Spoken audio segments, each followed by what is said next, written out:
Guys, আপনাদেরকে দেখাবো শেখ হাসিনার উদ্দেশ্যে কিছু কথা। তো আজকে শেখ হাসিনার সবকিছু পাস হয়ে যাবে। তো শেখ হাসিনার জামাই এবং শেখ হাসিনার সবকিছুই দেখানো হবে, ঠিক আছে? সো আমার সাথে চলে আসেন শেখ হাসিনার কাছে। তো আমরা এখন তার স্বামীর কাছে চলে এসেছি, তো আমার সাথে আসেন। তো আপনার স্ত্রী কেন দেশ ছেড়ে পালাইছে?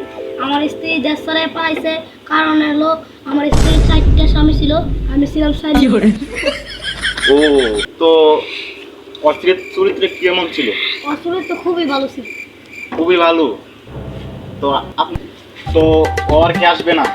না, আর আসবে না। কিন্তু কেন? কেন এখন আর আগের মতো পারে না।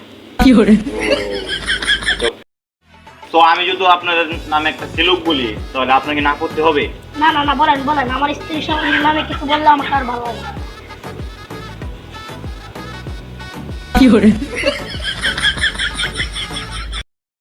তো আপনি কি খান কি? হ্যাঁ, আমি হাই শুট। তো আপনি খাবেন না মানে তো আপনি কি আপনার স্ত্রীকে সারা ভালো আছেন? আমার স্ত্রীর না, তো আপনি কি চান না দেশে আসতে?